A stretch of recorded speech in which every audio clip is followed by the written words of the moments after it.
Hey guys, what's going on? This is Sonic Ryan 9 here.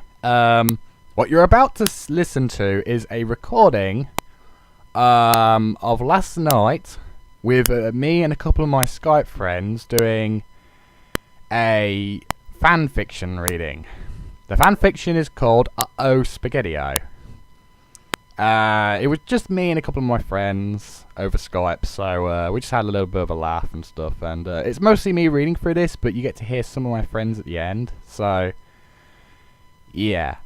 I'll probably link to some of their YouTube channels if they have any. I think one of them does, but besides that. Anyway, please enjoy, and enjoy my epic reading skills.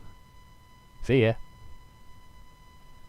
This story is called Uh-Oh Spagettio. And it is one chapter, so let's get started. It was a fine day. Sun in the sky, birds in the sky, even airplanes were in the sky today, which was super. Because if it was cold, Clark would have to ultra super duper conjointly rush back inside and fetch his scarf. Although he loved his scarf made for him by the teapot, very much it would be an annoying task to fulfill. So off skipped Clark. So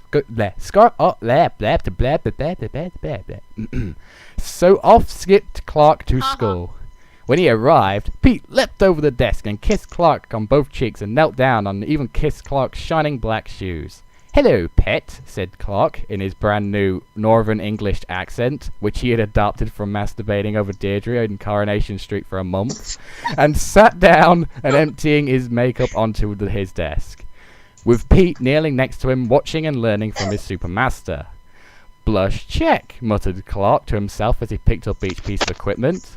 "Mascara check, lipstick check, eyeshadow check, double Bacterian camel."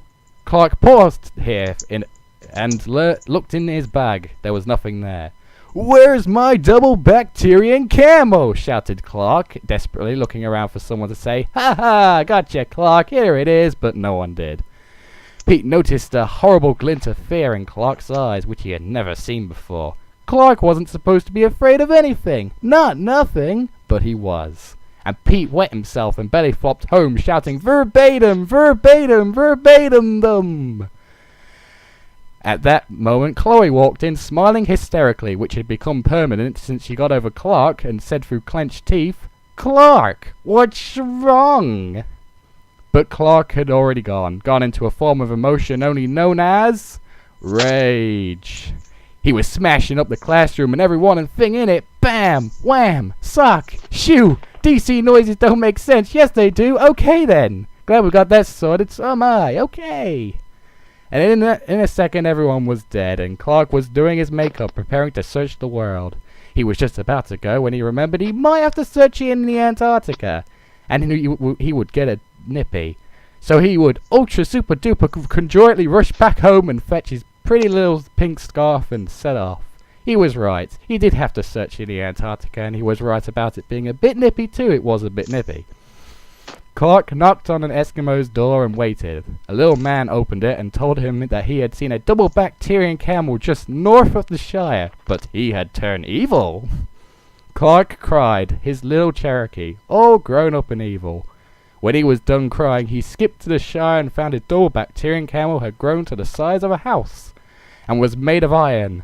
Huge metal claws swung at random things such as trees, farms, rocks, banks.